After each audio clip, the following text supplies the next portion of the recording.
Ravi's International School. Trust assured for your child. A sprawling, safe and home-like campus for residential and day scholars. Call 7331 నమస్తే అండి, welcome to Suman TV. ప్రముఖ గాయకులు, Bhagavadgita foundation founder, chairman, గీతా ప్రచారకులు గంగాధర శాస్త్రి ఒక incident గుర్తొస్తుంది. అది ఎలాంటి దాని మీద తీశాడంటే అతను చాలా పరిశోధన చేశాడు. ఈ బోయపాటి శ్రీను గారు మనకి భారతదేశాన్ని ఇతర దేశాల నుంచి దండయాత్రల పేరుతో భారతదేశాన్ని సర్వనాశనం చేయడం ఎలా, జనరల్ డయ్యర్ ఇట్లా చాలామంది మన వాళ్ళని కాల్చి చంపేసిన సంఘటనలు, వందే మాత్రం అంటే ఇప్పుడు ఈ సందర్భంగా మనం అది కూడా గుర్తు చేసుకోవాలి. బకిం చంద్ర చటర్జీ వందే మాత్ర గేయం రాసి ఈ సంవత్సరానికి 150 ఏళ్ళు పూర్తయింది. దేశవ్యాప్తంగా సెలబ్రేషన్స్ చేసుకుంటున్నారు. ఈ నేపథ్యంలో ఈ దేశాన్ని పరిపాలిస్తూ దాష్టీకం చేస్తూ ఆ రకంగా రాక్షస పరిపాలన చేస్తున్న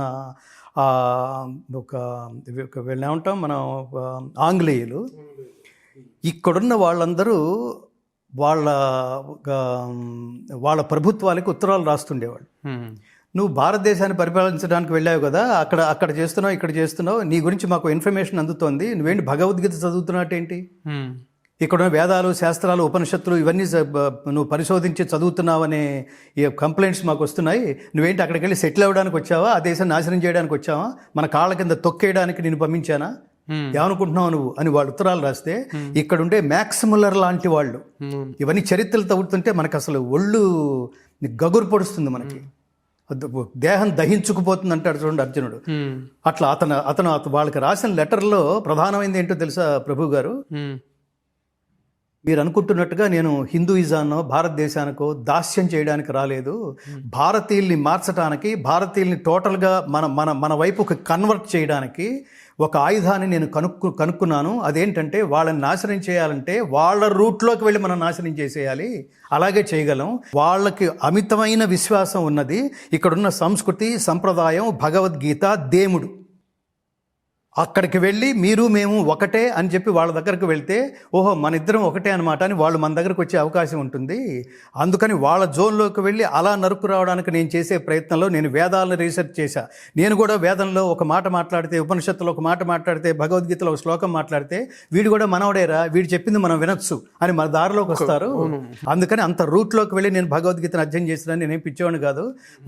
వాళ్ళని నాశనం చేయడంలో భాగమే నేను ఇక్కడ భగవద్గీత అధ్యయనం అన్నాడండి పరమ దుర్మార్గుడు. ఈ సినిమాలో ఖచ్చితంగా నేను అక్కడ కనెక్ట్ అయ్యాను. ఇతను చాలా రీసెర్చ్ చేశాడు. ఇక్కడ చైనీస్ వాడు కూడా ఆ నేపథ్యం తీసుకుంది. వాడు కూడా ఇవాళ ఈ దేశం ఇలా ఉండటానికి నాకు చాలా విచిత్రం ప్రభు గారు. ఇది గంగిగోవు ఈ సినిమాలో గోవును కూడా చూపించాడు చూడండి, నంది. ఇది శివుడు ప్రధానంగా, దైవం ప్రధానంగా సినిమా కదా, దైవభక్తి, దేశభక్తి, ఇది కాన్సెప్ట్. ఈ సినిమాకి 2 కళ్ళు, దైవభక్తి, దేశభక్తి కలిగి ఉన్న ఒక కథానాయకుడు. దేశం మీద ఏగవాలినా, దైవాన్ని ఎవడన్నా దూషించినా అతను రియాక్ట్ అవుతాడు. ఈ సినిమా నుంచి ఇవాళ సమాజం తెలుసుకోవాల్సింది అది. సినిమా బాగుందని అతను ఫైట్ సీన్స్లో అతను ఆహార్యం చూసి, డైలాగులు చూసి చప్పట్లు కొట్టి బయటకు వచ్చేస్తే అసలు నువ్వు హిందువు కాదని మాట్లాడతా. నీ చప్పట్లు ఎవరికి కావాలరా, దాని వెనకాల చాలా పెయిన్, చాలా భయం. ఇది సినిమా వెనకాల పర్పస్ ఉంది. మన జీవితానికైనా ఇట్లాంటి సినిమాలు, పర్పస్ఫుల్ సినిమాలు తీసే దర్శకులకైనా. నేను ఇంకో విషయం కూడా చెప్తాను. బాలకృష్ణ గారు, అతను బోయపాటి శ్రీను, ఈ సినిమా ఆగిపోయిందని అందరికీ తెలుసు. ఆగిపోతే సినిమాకి బయట వేయడానికి ఇద్దరు, వాళ్ళు 20 కోట్లు, వీళ్ళు 20 కోట్లు, ఇతను 20 కోట్లు, బాలకృష్ణ గారు ఒక 20 కోట్లు దీనికి పెడితే తప్ప బయటికి రాలేదు.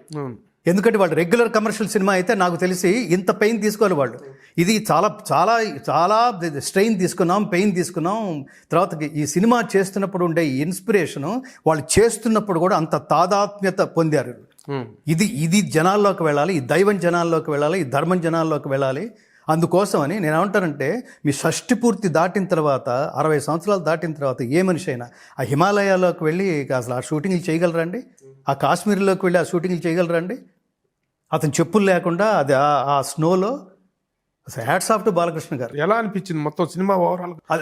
రాత్రి మీరు థియేటర్కి వచ్చారు, థియేటర్కి వచ్చిన తర్వాత మీరు సినిమా హాల్లో మిమ్మల్ని చూసి కూడా చాలా కాలం అయింది. అలాంటి థియేటర్ నుంచి బయటకు వస్తుంటే కూడా మీ చుట్టూ మూగారు మీడియా వాళ్ళు. అవును. ఎలా అనిపించింది మీకు, రియాక్షన్ ఏంటి? నేను సినిమా చూస్తున్నప్పుడు అసలు థియేటర్ రెస్పాన్స్ ఏమిటో చూస్తా. నా ఒపీనియన్ నాకు ఉంటుంది. నేను సినిమాని రివ్యూ చేయటము రేటింగ్ కోసమో, నేను సినిమా రేటింగ్ విషయంలో కూడా నేను ఏదో డిసప్పాయింట్ అయ్యా.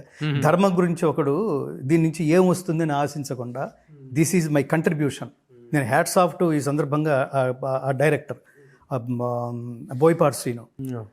ఈ సినిమా నుంచి ఏమొస్తుంది, ఇది సినిమా కదండి, సినిమా తీసి డబ్బు సంపాదించడం అనే లక్ష్యంతో తీసింది కాదు. డబ్బు అది వెనకాల వస్తే వస్తుంది, పోతే పోతుంది, దాన్ని మనం ఖచ్చితంగా ప్లాన్ చేసుకోలేం.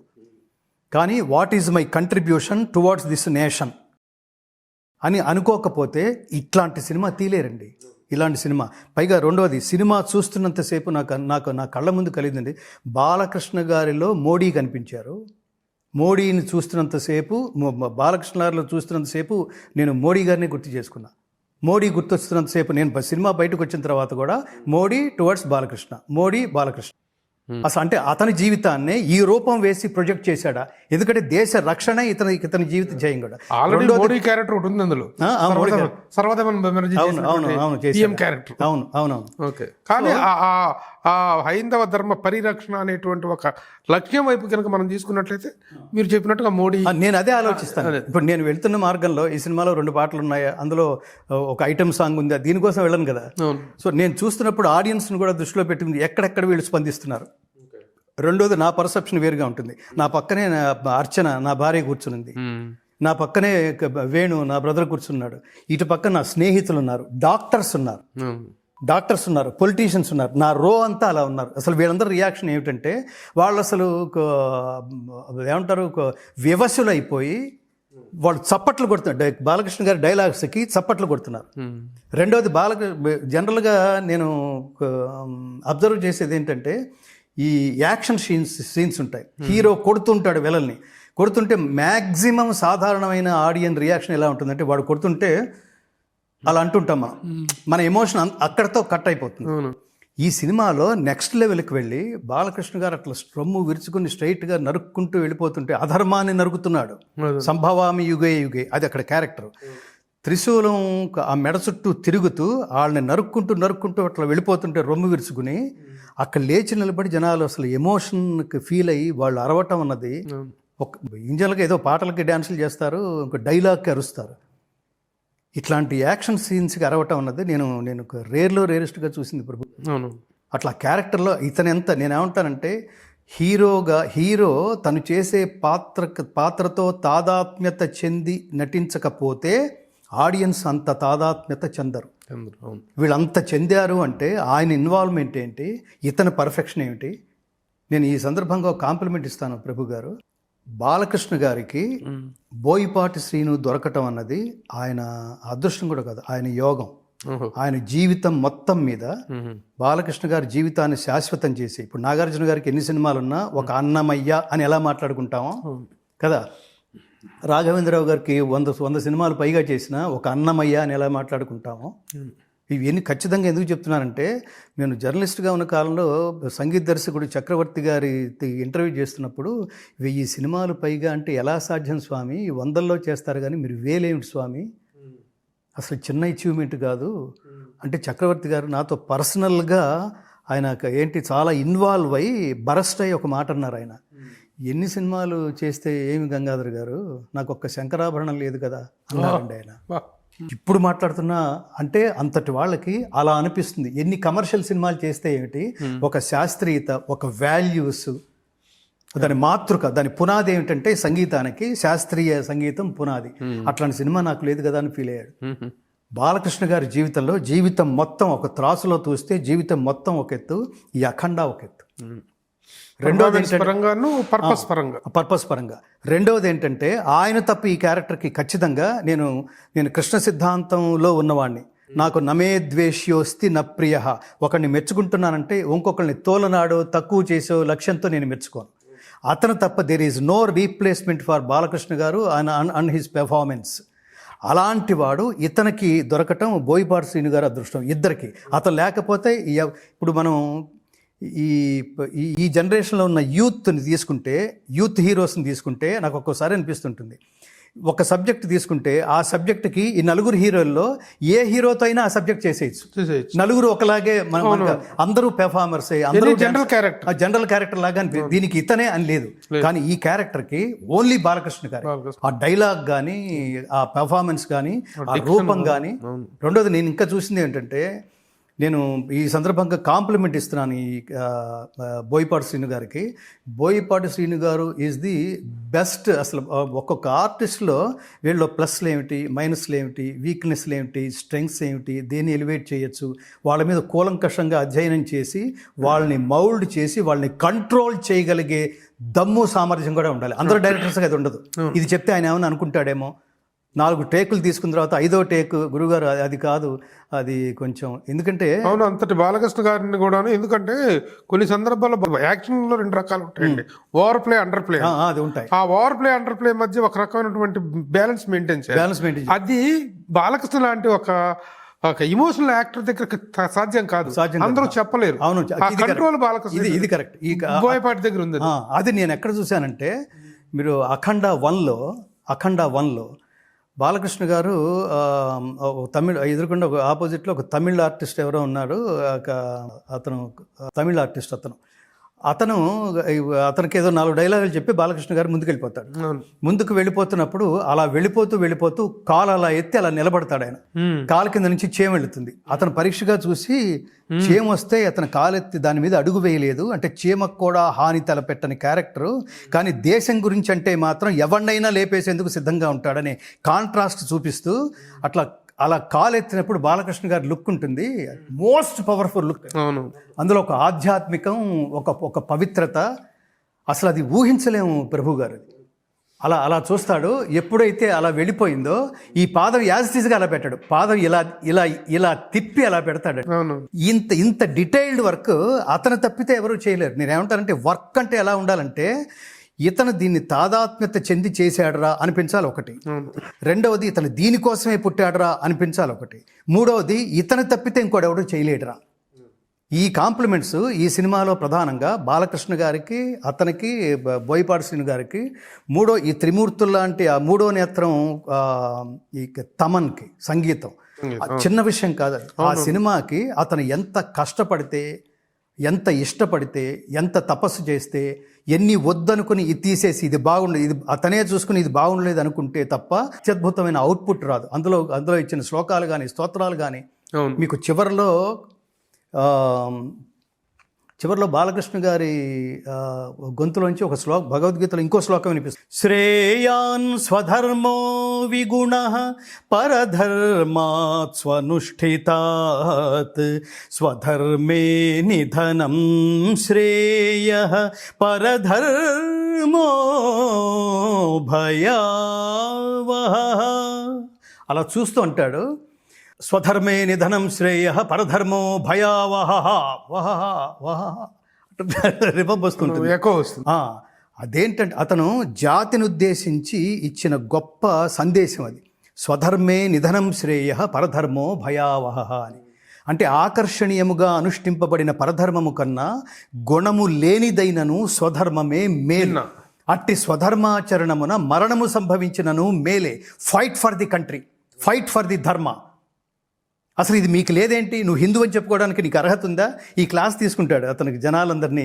సనాతన ధర్మం అంటే ఏమిటో, ఈ దేశంలో పుట్టిన హిందువులారా, ఈ హిందూయిజం పట్ల ప్రాథమిక అవగాహన కూడా లేదు మీకు. మీరు దేవుడి గురించి మాట్లాడతారా? దేవుడు బాధ్యత గురించి మాట్లాడతారా మీరు?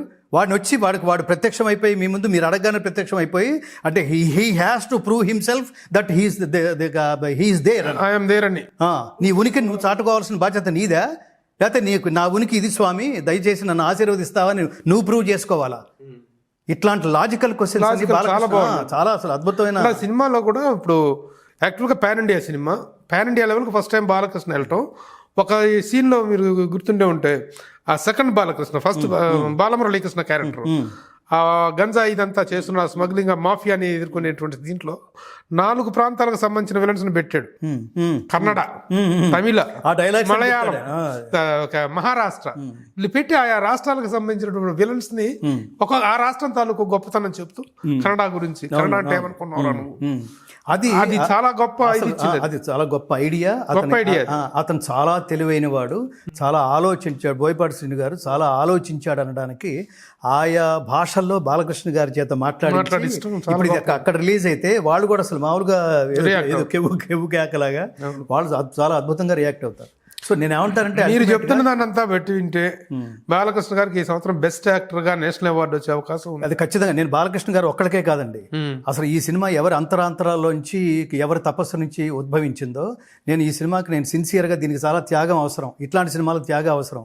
మామూలుగా ఇన్ జనరల్గా ఒక డైరెక్టర్ దగ్గర ఒక ప్రొడ్యూసర్ కూర్చుంటే ఈ సినిమా మీరు తీయాలనుకున్న సినిమా బడ్జెట్ ఏమిటి అని ఫస్ట్ అసలు డైరెక్టర్ అడిగేది, ప్రొడ్యూసర్ అడిగేది అది.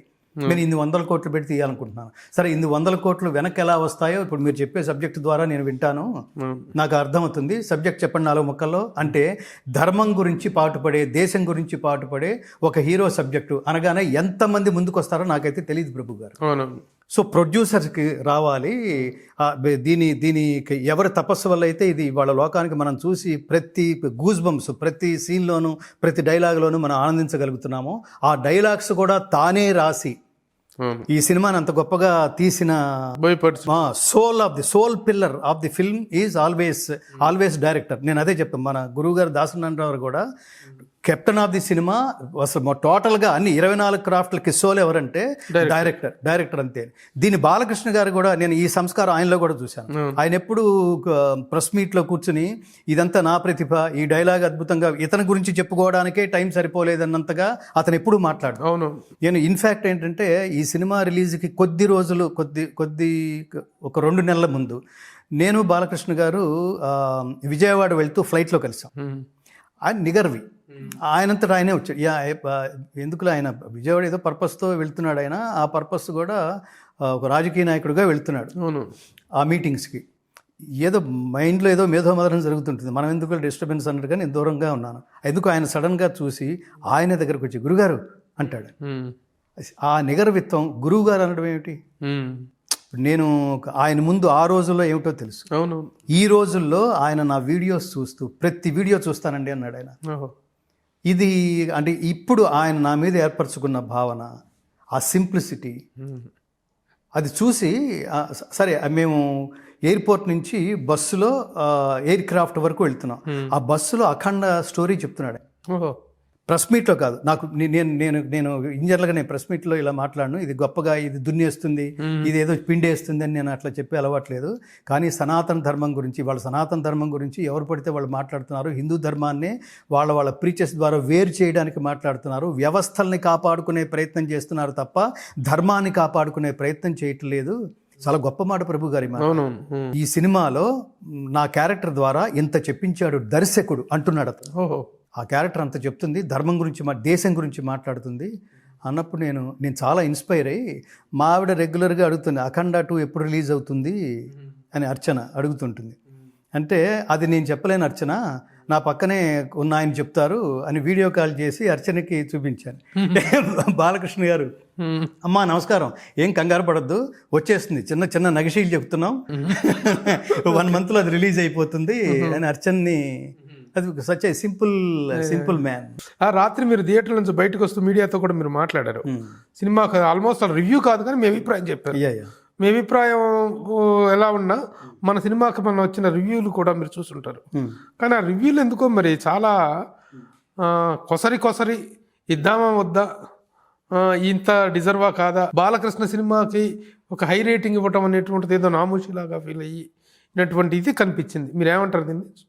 చూశారు కదా మీరు, ఇంత గొప్ప సినిమాగా మీరు అభివర్ణిస్తున్నారు. నిజంగా గొప్ప సినిమా అండి. ఈ గొప్ప సినిమా అని చెప్తూ నేను వెంటనే ఒక మాట మాట్లాడతా. ఆ రివ్యూలతో నాకు సంబంధం లేదు, నేను ఎవరిని విమర్శించలేను. రివ్యూ అంటే ఎవరి అభిప్రాయం వాళ్ళది, దానికి చాలా మెచ్యూరిటీ కావాలి. ఇప్పుడు నేను శ్లోకానికి అర్థం చెప్పాను చూడండి, అది తెలిస్తేనే మీరు మాట్లాడగలరు, దాని అర్థం అయితేనే మాట్లాడగలరు, అది మీరు ఓన్ చేసుకుంటేనే మాట్లాడగలరు. ఇవాళ దేశం దారుణమైన స్థితిలో ఉంది. ధర్మాన్ని కాపాడడానికి ఒకడు జీవితాన్ని కూడా పణంగా పెట్టేశాడన్న మాట అనే సంఘటనలు ఏమంటారు ప్రపంచవ్యాప్తంగా ఆ రియాక్షన్స్ని మోడీ గారు ఎదుర్కొంటున్నారు ఇవాళ. ప్రధానమంత్రి స్థానంలో కూర్చొని. ఇప్పుడు ఆ మధ్యన చైనాగా రష్యా వెళ్తే రష్యానా చైనానా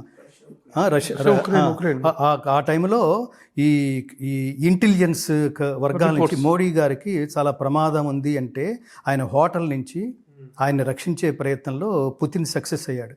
మోడీని అక్కడ లేపేద్దామనే ప్రయత్నం జరిగింది.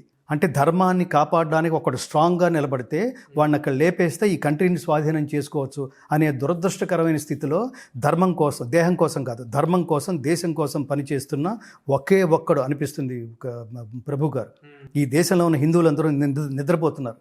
జస్ట్ బొట్లు పెట్టుకుని తిరిగేస్తున్నారు, జస్ట్ గుళ్ళకు వెళ్తున్నారు, కొబ్బరికాయలు కొడుతున్నారు, నైవేద్యాలు సమర్పిస్తున్నారు, హుండీలో డబ్బులు వేస్తున్నారు. నువ్వు హిందువు అంటే హిందువే అంటున్నారు. హిందువని ఎలా ప్రూవ్ చేసుకోగలరంటే ఒక్కడు మాట్లాడు. నేను మళ్ళీ నేను ఏమంటానంటే శాస్త్రేణ జామితా నాస్తి, శాస్త్రానికి విసుగు లేదు. ఇది నేను చాలామందితో చెప్పాను, మీకు కూడా చెప్పుంటాను. నేను మళ్ళీ చెప్తున్నాను, ఈ దేశంలో నువ్వు హిందువా అని అడిగి మరీ చంపేస్తే 26 మంది టూరిస్టులని ఒక్క హిందువు కూడా రోడ్డు మీదకి రాలేదు. ఇన్ జనరల్గానే మనం అనేస్తాం, మన భార్యని అర్చన నిన్నంటే నన్నన్నట్టే అని నేను నా భార్యతో అంటా. ఒరే తేజు నిన్నంటే నన్నన్నట్టే, నాన్న నిన్నంటే నన్నన్నట్టే అని నా బిడ్డ అంటాడు. ఇది మాట వరుసగా మనం అంటున్నాం, సీరియస్గానే అంటున్నాం ఆ మాట. మరి హిందువా అని అడిగి వాడిని చంపేస్తే హిందువు అని పేరు పెట్టంటే ప్రతి హిందువుని అన్నట్టే అని ప్రతి హిందువు భావించాలి కదా ప్రభు గారు. ఇది లాజిక్ కాదా? ఇది ఎందుకు భావించట్లేదు అంటే ఇదంతా డ్రామా అన్నమాట. సిన్సియర్లీ యు ఆర్ నాట్, ఏమంటారు, మీరు హిందువుగా పెరగలేదు. మేము ఆశిస్తుంది ఏంటంటే ఈ దేశంలో హిందువుగా పుట్టినవాడు ప్రతివాడు చెప్పుకోవడానికి హిందువుగా కాదు, ఆచరణాత్మక హిందువులుగా వాళ్ళు ఎదగాలి. ప్రాక్టీసింగ్ హిందూస్ కావాలి. అప్పుడు కానీ ఈ దేశం రక్షించబడదు, ఈ దేశానికి పూర్వ వైభవం రాదు. నేను వాళ్ళతో చెప్పింది ఈ రేటింగ్లు ఇవి కాదు. మీరు దయచేసి మంచి సినిమాకి తపస్సు చేయాలండి. మంచి సినిమా చూడడానికి ఇవాళ దరిద్రపు సినిమాలు, దరిద్రపు డ్రెస్సులు, దరిద్రపు పాటలు, జస్ట్ సినిమా అనేది జస్ట్ ఎంటర్టైన్మెంట్ కాదు ప్రభు గారు. ఇది ఒకవేళ ఎంటర్టైన్మెంట్ అనుకుంటే this is not a just entertainment film, this is best entertainment film. దీన్ని సినిమా అని అతనికి తెలియదా? బోయపాటి శ్రీనికి తెలియదా? దాన్ని ఎంటర్టైన్మెంట్ అనే హోమియోపతి పిల్లాగా దానిపైన స్వీట్ కోటింగ్ ఇస్తూ అందులోంచి ధర్మాన్ని ప్రపంచానికి అందించడం కోసం ఒక సాక్రిఫైజేషన్, అతని మీద చాలా ఒత్తిళ్ళు ఉంటాయి. ఇట్లా హిందూయిజాన్ని ప్రొజెక్ట్ చేస్తే ఈ దేశంలో హిందూ అని చెప్పుకోవడానికి మనం భయపడతాం, పిరికితనం ఉంది. అందుకని ఈ రేటింగ్లు నేను అన్నాను, దయచేసి మీ ఛానల్ ముఖతః ఈ భారతదేశంలో పుట్టిన ప్రతి ఒక్కటి నేను ఫస్ట్ రిక్వెస్ట్ చేస్తుంది ఏంటంటే ఈ సినిమా భారతదేశంలో ఉన్న ప్రతి భాషలోనూ అనువదించబడి రిలీజ్ కావాలి ఫస్ట్. రెండవది, దయచేసి మీరు మీ కుటుంబంతో వెళ్ళాలి. ముఖ్యంగా మీరు మీ బిడ్డలతో వెళ్ళండి. సనాతన ధర్మం అంటే ఏమిటి, భక్తి అంటే ఏమిటి, దేశభక్తి అంటే ఏమిటి. అపి స్వర్ణమయీ లంక నమే లక్ష్మణ రోచతే జననీ జన్మభూమిశ్చ స్వర్గాదపి గరీయసి. రాముడు చెప్పాడు దేశభక్తి అంటే ఏంటో. మొదట ప్రపంచానికి చెప్పిన దైవం శ్రీరాముడు. ఎక్కడికంటే లంకలో అడుగు పెట్టినప్పుడు లంక ఎంత అద్భుతంగా ఉందన్నా, ఏంటిది అసలు, ఇది ఎంత వండర్గా ఉంది అని 4 డైలాగులు చెప్పేశాడు లక్ష్మణుడు.